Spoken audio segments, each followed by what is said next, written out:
Okay, folks, it's your buddy Mike Messier leaving the wonderful movie theater.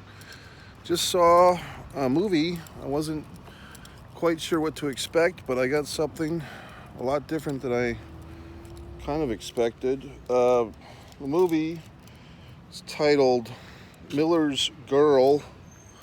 There's just some odd card just in the parking lot. I always have this thing, if there's some type of card or like a handwritten list, I'm always provoked to investigate it and see what's going on. So Miller's Girl.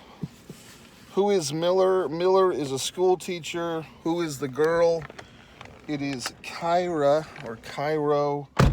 a student, a high school student, played by Jenna Ortega, who I don't know how old she is in real life. The actress, I think she's 26 or 27. But she's playing basically what they would call a Lolita character, a younger woman trying to ensnare an older man. However, the movie does a nice job of kind of showing his errors and kind of opening and maybe even inspiring these emotions in her. So it's, we've seen this type of thing before. We've seen Lolita. We've seen the one that Alicia Silverstone did a long time ago. Other films of this topic, the horny high school girl, the middle-aged man who, is unsatisfied with himself, with his wife. Now, in this film, however, the teacher, an actor I was not terribly familiar with, but I just looked him up. Apparently, he was in the UK version of The Office and the Lord of the Rings trilogy, which I was not a big fan of, and other movies. So I guess he's somewhat of a famous person. I'm just not too familiar. Jenna Ortega, I'm becoming more and more familiar with. Seeing her in, I believe it was Terrifier 2, and I did not sit there and watch the Wednesday Addams show, but I have seen her in the Scream movies and all these things, so she's a big star now. Everybody loves her. And she did very well in this, very believable as the Temptress. And also, the movie kind of has a system change. You're kind of feeling sorry or sympathetic towards her character for a good portion of the film, maybe 55% or 2/3 even. And then, things kind of change up. Oh, spoilers, by the way. But yeah, this movie, I mean, the first thing that starts, you start with the voiceover. Some people don't like voiceovers in movies. They think it's a cheap technique. I'm not terribly offended, except at least in this auditorium tonight, the audio levels of the voiceovers were a little soft, meaning I had a hard time actually hearing the words of what she was saying. And I noticed that with a couple of opening scenes, so I actually moved to a closer row in the auditorium. Now, there was no other people in the theater, which I don't think is necessarily a bad warning sign for this movie. This is a Thursday night. I don't think this movie's getting a lot of promotion. I mean, I'm kind of surprised because Jenna Ortega is such a big deal now. And if you're a goth, person or a would-be or a wannabe, you'd probably want to see this if you're a fan of hers. Because this is quite the adult little role for her. And she is a very petite young actress. I mean, I don't know how tall she is, but she looks like she's maybe 5'1", 5'2" at the most, maybe 5 foot. But anyway, she does a great job in this, and she's very believable as a high school senior, thanks to her petiteness. What else?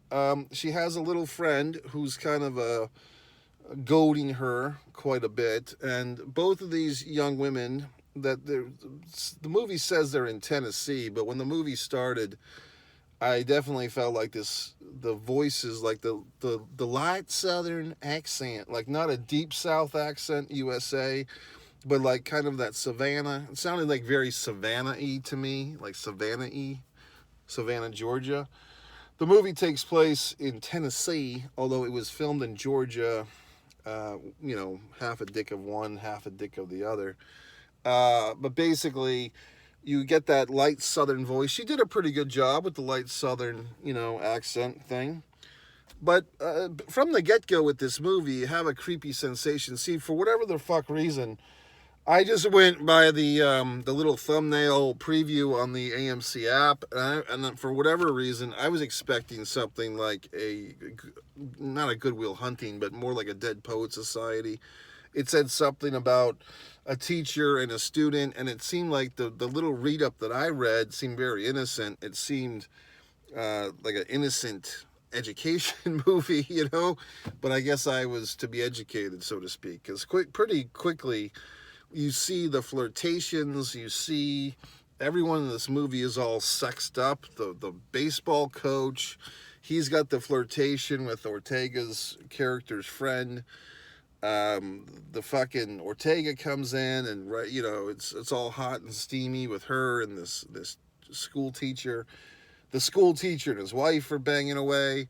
I mean, that's one thing that I was, you know, I mean, the guy is not, he's got a lot of sizzle at home. His wife's all saucy and sexy.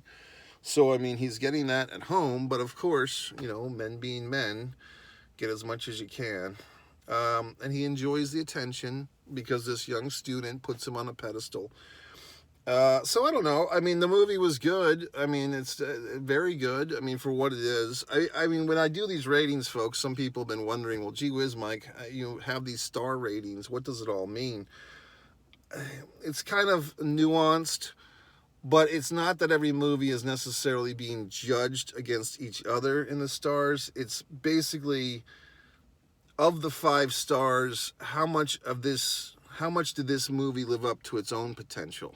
Okay, so in that regard, this movie's pretty high, because as far as like a story that we've seen a million fucking times, the Lolita story, you know, this movie did a good job with that.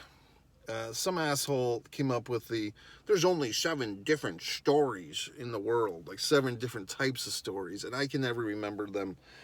And I don't necessarily subscribe to that, but you know, this could be one of them: forbidden love or inappropriate love. So I don't know. I can see this movie being a thing where, like, you know, because of Jen Ortega being so popular, and this is a good role for her. You know, I can see like the goth kids kind of sinking their teeth into this one. Or not. You know, I could also see this movie being ignored because there's not a vampire biting somebody's neck, you know what I mean? So it doesn't play to the common denominator. But I like the movie. I mean, look.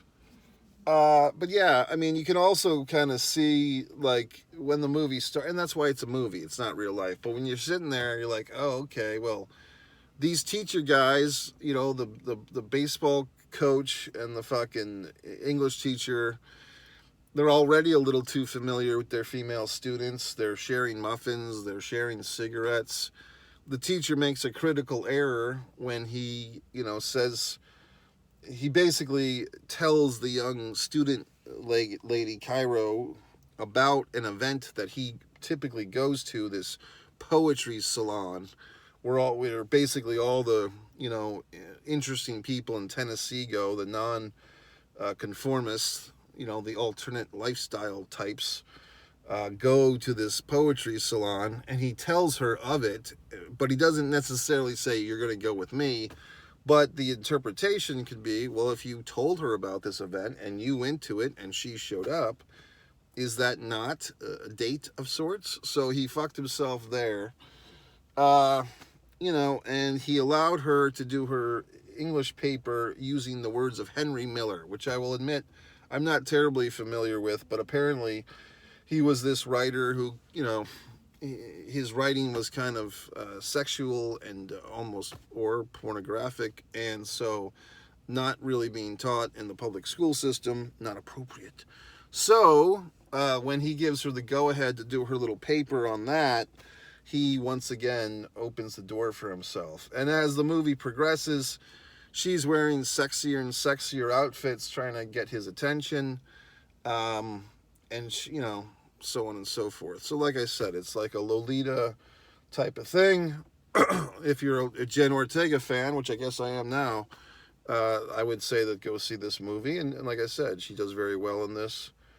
And, I would say that her character turns out to be the antagonist. Like, I would say that her character starts off, to me at least, as the protagonist. And the teacher, is just kind of an idiot. And by the end of the movie, they did a nice kind of turn where she goes from the protagonist to the antagonist. So I enjoyed the film. I mean, if you're thinking about go seeing it, I would say go see it. Some fuck made a comment, and I did a nice review here on some other movie. And I said, I don't know if I like this movie or not. It was a previous movie. It was, what the fuck was it? It was the movie that I just saw a couple of movies back. It was The Book of Clarence. So I made a nice video reviewing and just basically saying I'm not sure if I liked this movie or if I didn't like the movie. Like I felt both ways watching this. And one of you plebeians, or not you, but this other asshole, made some very derogatory comment, which you can go investigate if you like. I don't think I erased his comment. He exposed himself for being the fuck that he is. But I mean, look, I'm just telling you how I feel. If you don't agree, fucking fine, okay? But anyway, I thought the movie, this one, was good. Yeah. So there you go. So Jenna Ortega continues her assault on the public consciousness. Very powerful actress at only 5'1", and good for her. And like in the footsteps of another short actress, Natalie Portman, where if you're short, you can play younger characters for quite a long time. So I mean, there is a benefit for these short people. Well, I see some people that look like they're smoking cigarettes or marijuana in the parking lot here. They look like they could be ruffians. Although one of them is wearing glasses, so that's a good sign. Because ruffians typically don't have glasses, okay? Anyway, folks, your buddy Mike Messier. If you want to see my films, my wonderful films, go to One Man and a Camera Films. If you happen to be seeing this on Facebook, why don't you do me a goddamned favor for once, instead of me always providing you with this free entertainment? Click on the fucking YouTube link and subscribe. Okay, it's not going to hurt you. It's free, and you'll be doing me a goddamn solid for a change. I'm always providing you with these wonderful reviews. What are you doing for me? Okay, so that's all you have to do. Go over there and subscribe. Or you could even be a better person and buy my goddamn books. Fight or Play Basketball, Distance from Avalon, the film book, and so on and so forth, and so on and so forth. And you can do all that or not. My interview with the Harley race actor Kevin Anton from the Iron Claw is currently up. Some people are taking great offense. No Oscar nominations apparently for the Iron Claw. The Barbie universe is out and about. They're excited and angry because although they did receive, I think, 4 or 5 Academy Awards for, I believe, Best Original Screenplay and Best Supporting Actor, and also did Barbie get nominated? Did it get not nominated for Best Picture? Or Margot Robbie did not get nominated for Best Actress, which, I could see that being an argument. I thought she did very well. But people are, this is the patriarchy and all this horse shit. Okay, fine. I just, a lot of great movies don't get nominated every fucking year. I mean, go back 1989, people, were crying in their diapers because, a great film called Do the Right Thing did not get nominated for Best Picture. And eventually, Spike Lee got some honorary Oscar or some such thing. I mean, if you're going to look, folks, it's like you're looking for validation. You can go and see a movie, and if you enjoy it, you enjoy it. If it does something for your life, it does something for your life. You don't need a little golden statue of a nude man to fucking validate your film-going experience. If you do, I don't know what to tell you. You know what I mean? I've made wonderful films. I don't get these goddamn Oscars because you have to be born into the family the nepotism benefactors and so forth, or whatever the fuck. So I'm, and look, as a white male, perhaps I don't get everything. Perhaps I'm not sympathetic to every goddamn cause in the world. That's fine. Hashtag whatever the fuck. So, but look, I liked Barbie. I did a nice review of it. That's it. So, just thoughts. Okay, folks, have a good weekend. Mike Messier.